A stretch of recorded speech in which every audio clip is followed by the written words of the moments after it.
नमस्कार। Current affairs bye सर्विका में आपका स्वागत है।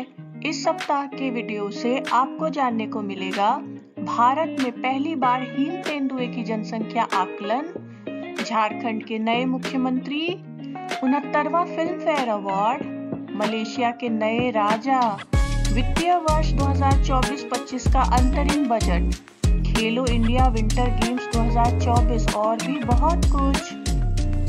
करंट अफेयर्स 27 जनवरी से 3 फरवरी 2024। राष्ट्रीय पर्यावरण, वन और जलवायु परिवर्तन मंत्री भूपेंद्र यादव ने नई दिल्ली में राष्ट्रीय वन्य जीव बोर्ड की बैठक के दौरान भारत में पहली बार हिम तेंदुए की जनसंख्या आकलन जारी किया। भारत में हिम तेंदुओं की स्थिति पर अपनी तरह का पहला वैज्ञानिक अभ्यास है। रिपोर्ट में कहा गया है कि भारत में 718 हिम तेंदुए मौजूद हैं, जिनमें सबसे अधिक 477 लद्दाख में हैं। इसके बाद उत्तराखंड, हिमाचल प्रदेश, अरुणाचल प्रदेश, सिक्किम और जम्मू कश्मीर हैं। क्या आप जानते हैं हिम तेंदुआ हिमाचल प्रदेश और केंद्र शासित प्रदेश लद्दाख का राज्य पशु है। भारतीय जनता पार्टी के वरिष्ठ नेता और पूर्व उप प्रधानमंत्री लाल कृष्ण आडवाणी को भारत रत्न से सम्मानित किया जाएगा। उन्हें गृह मंत्री के रूप में और लोकसभा में विपक्ष के नेता के रूप में सबसे लंबा कार्यकाल का अनूठा गौरव प्राप्त है। भारत और सऊदी अरब की सेनाओं के बीच संयुक्त अभ्यास सदा तनसीक राजस्थान के बीकानेर जिले के महाजन फील्ड फायरिंग रेंज में शुरू हुआ। दोनों देशों के बीच यह पहला संयुक्त सैन्य अभ्यास है। यह अभ्यास 10 फरवरी तक चलेगा। अभ्यास में दोनों देशों के सैनिक ड्रोन हमलों से बचने की तकनीक प्रदर्शित कर रहे हैं। झारखंड मुक्ति मोर्चा पार्टी के वरिष्ठ नेता चंपई सोरेन ने झारखंड के नए मुख्यमंत्री के रूप में शपथ ग्रहण की। राज्यपाल सीपी राधाकृष्णन ने रांची के राजभवन में श्री चंपई सोरेन को पद और गोपनीयता की शपथ दिलाई।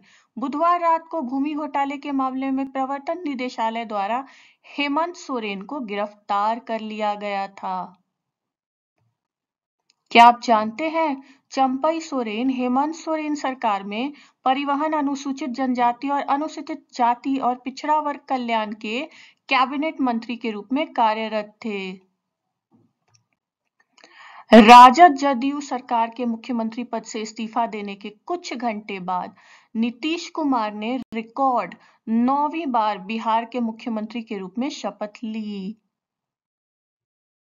क्या आप जानते हैं नीतीश कुमार बिहार के सबसे लंबे समय तक सेवा करने वाले मुख्यमंत्री हैं।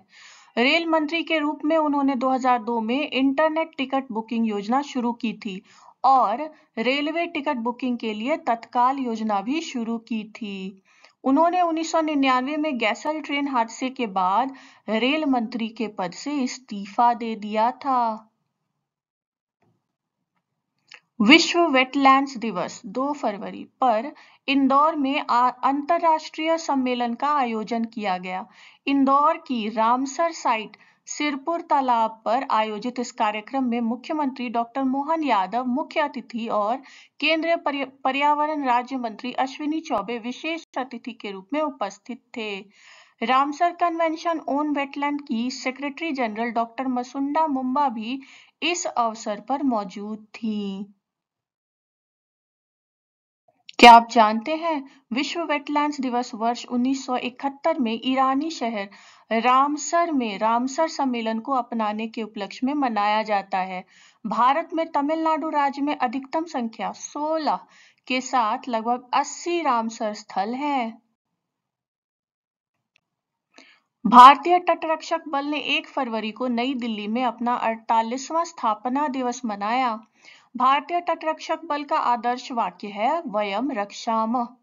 अपनी स्थापना के बाद से बल ने 11,554 से अधिक लोगों की जान बचाई है। क्या आप जानते हैं भारतीय तटरक्षक बल की स्थापना वर्ष 1977 में नाग चौधरी समिति और रुस्तम जी समिति की सिफारिश के आधार पर की गई थी। रुस्तम जी समिति के प्रमुख के.एफ. रुस्तम भारत के एकमात्र पुलिस अधिकारी हैं जिन्हें पद्म विभूषण से सम्मानित किया गया है। रक्षा मंत्री राजनाथ सिंह विशाखापट्टनम के नौसेना डॉकयार्ड में आईएनएस संधायक के जलावतरण समारोह में शामिल हुए। इसमें नौसेना प्रमुख एडमिरल आर हरि कुमार और वरिष्ठ नौसेना और garden rich ship builders and engineers के अधिकारी और अन्य विशिष्ट अतिथि भी शामिल हुए। आईएनएस संधायक की प्राथमिक भूमिका सुरक्षित समुद्री नेविगेशन को सक्षम करने के लिए बंदरगाहों, नौवहन चैनलों, मार्गों, तटीय क्षेत्रों और गहरे समुद्रों के पूर्ण पैमाने पर हाइड्रोग्राफिक सर्वेक्षण करना है। प्रधानमंत्री नरेंद्र मोदी ने 28 जनवरी को दिल्ली में भारत के सर्वोच्च न्यायालय के हीरक जयंती समारोह 75 वर्ष का उद्घाटन किया। आयोजन के दौरान उन्होंने digital supreme court report DGSCR, digital court 2.0 और सुप्रीम कोर्ट के लिए एक नई द्विभाषी वेबसाइट सहित कई नागरिक केंद्रित सूचना और प्रौद्योगिकी पहल शुरू की।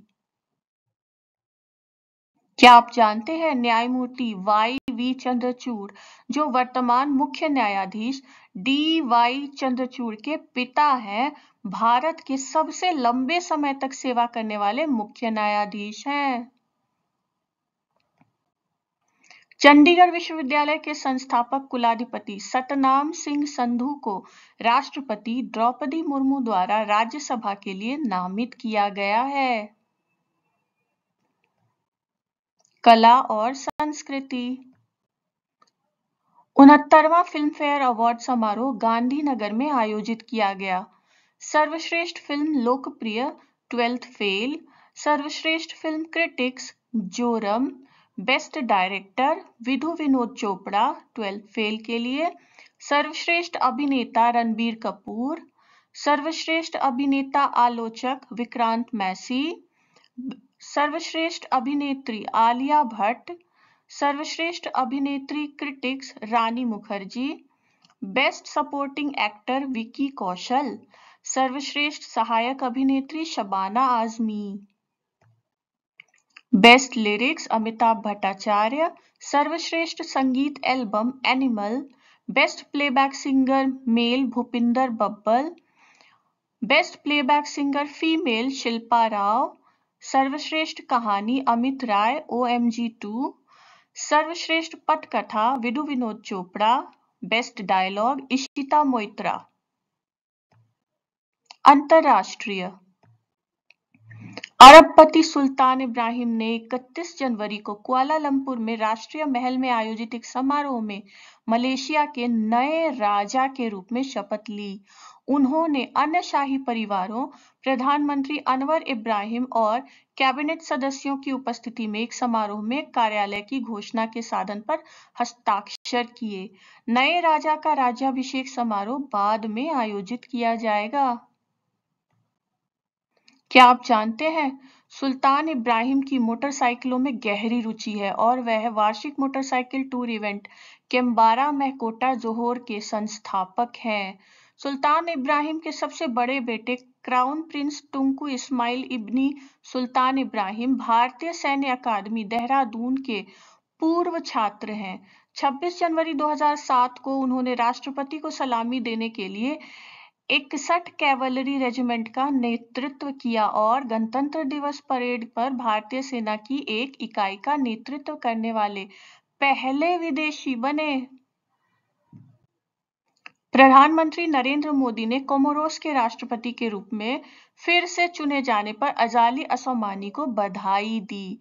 मोदी ने उम्मीद जताई कि दोनों देश भारत कोमोरोस साझेदारी, भारत अफ्रीका साझेदारी और विजन सागर को मजबूत करने के लिए काम करना जारी रखेंगे।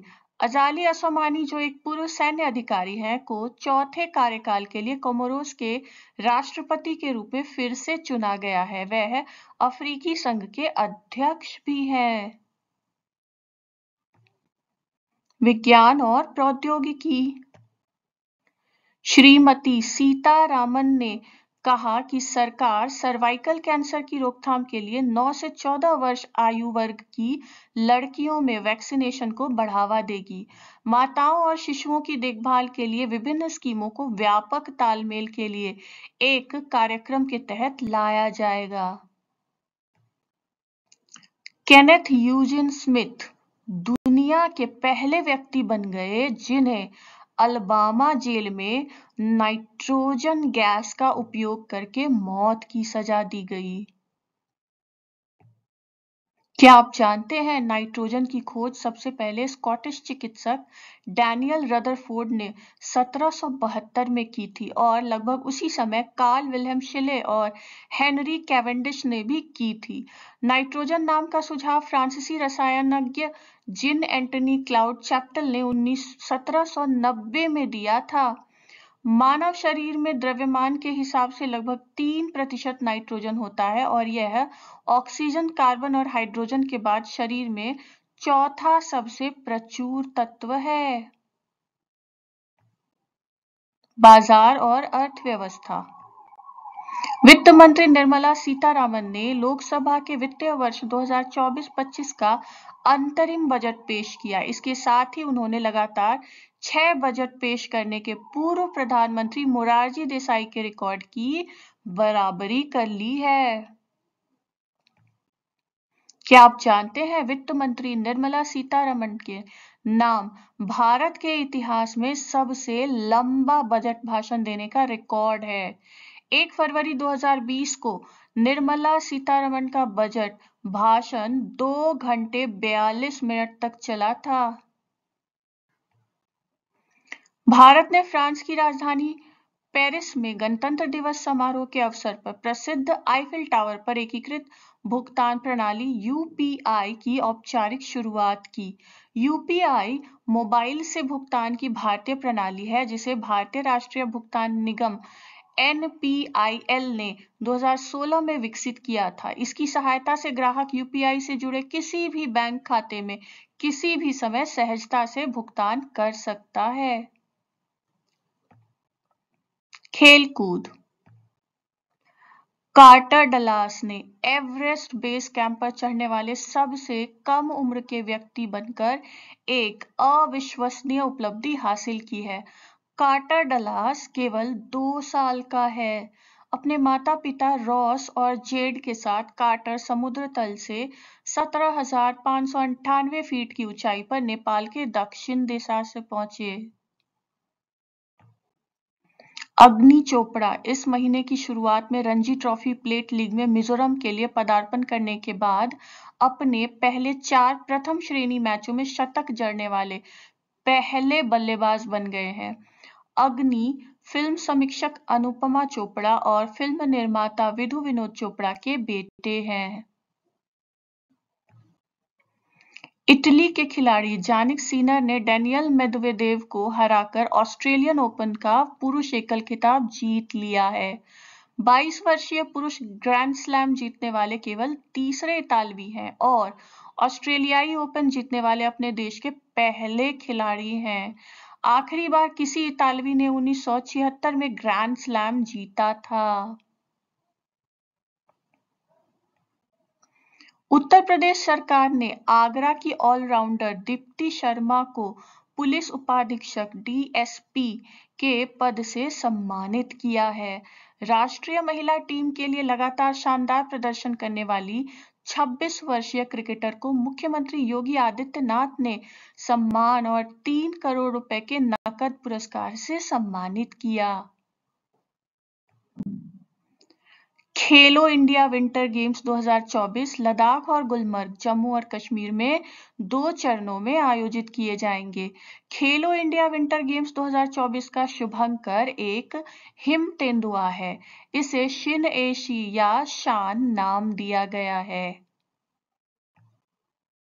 यदि वीडियो पसंद आया हो तो लाइक करें, अपने परिचितों के साथ शेयर करें और अब तक सब्सक्राइब नहीं किया है तो कृपया सब्सक्राइब करें और देखते रहें करंट अफेयर्स बाय सर्विका।